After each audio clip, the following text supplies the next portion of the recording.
không? Ồ, đẹp lắm.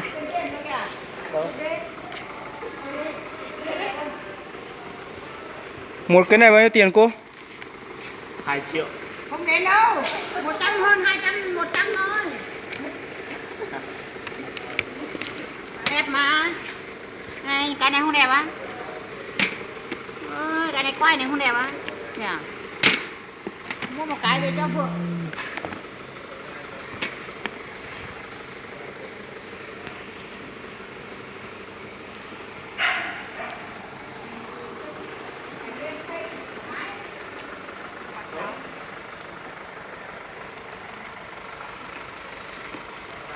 Đẹp đấy. Đẹp lắm. Làm cái nhỉ? Cái này nữa. Làm cái này làm cái chiếu còn tốt hơn.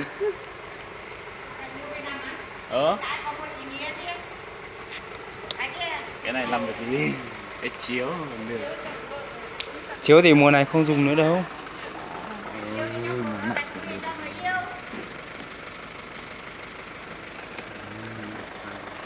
Ui giời, nhiều phết.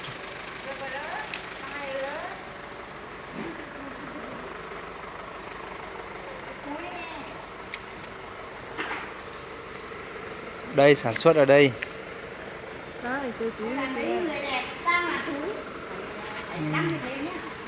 Rồi.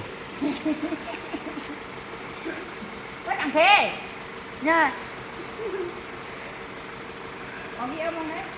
Có mà. Có em nào chưa lấy chồng thì Ai lấy nhỉ? phải không à? Em già này thì có rồi nhưng hai em trẻ kia chưa có. À thế à?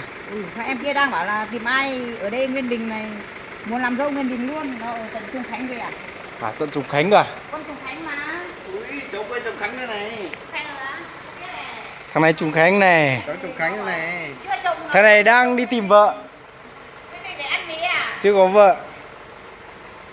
Có hai con thôi chưa có vợ phải không? Có con rồi chưa có vợ. Con người nhưng mà chưa có vợ. Cái đây ngắn quá nhỉ? Một ký.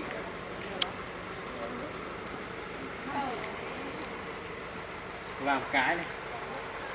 Làm không? Làm.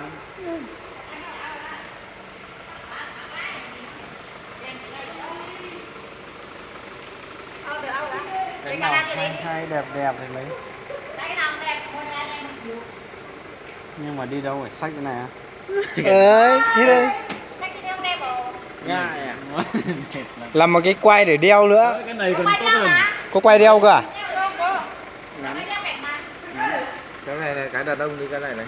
Đàn ông đàn bà đeo được. Phải cái này. Đấy. Không mua cái nào vừa đàn ông vừa đàn bà ấy.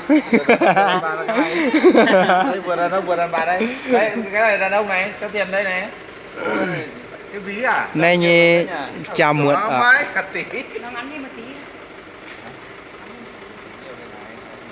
Nhưng mà không vào được này, kiểu gì cũng không đến. Ồ, cái này cũng được đấy. Nó chỉ mưa đến. Kiểu gì cũng không đến. Cái này to quá. 3 năm. To đúng vừa. Như thế là nó qua được. Này Sợ cướp nó giật phát đứt luôn. Chắc cướp chất được nữa nó. Hay là đeo cả này. đàn ông cái này còn được. Lô quá. Cái này nó khổng lồ. Cái này trong Hà Nội nó phải cười đâu. Đang gì mà cười. Xuống Hà Nội mà cười á, ở Hà Nội người ta còn đặt làm. Đúng là thằng nông thôn thật đấy. Nông thôn à? Nông thôn này thôi. Ăn đây, không phải bảo mà. Mà ăn được gì nông thôn của tao, mày được sống cả đời, nó bảo thế. Sợ gì nó. Mua đây. Mua Đẹp về quá. quảng cáo. Hả? Đẹp quá không dám mua. Không nghe ai cũng lao ở đây mua thì ngại quá. Cái nồi. Thôi làm cái nhỏ thôi.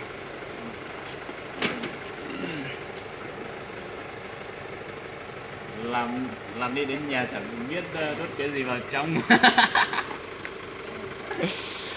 Có cái gì cũng được. Đại gia. Đại gia mình biết. Được rồi. Thế đấy. Không biết xếp ở đâu.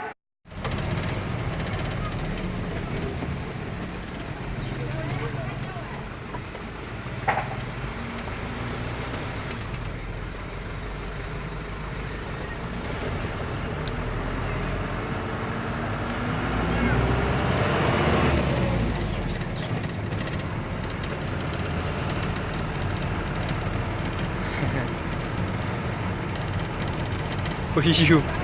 Trẻ con này mặc cái này xấu lắm.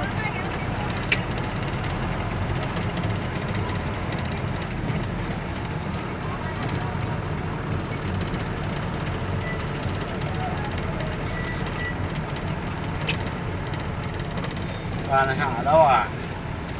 Chắc hạ ở nhà thôi. Nhưng mà hạ ở đây đấy. Hạ ở đây á. Hạ ở đây chỗ nào? Ôi, trên đẹp lắm. Mãi tao nói nhà rửa hố nữa đấy.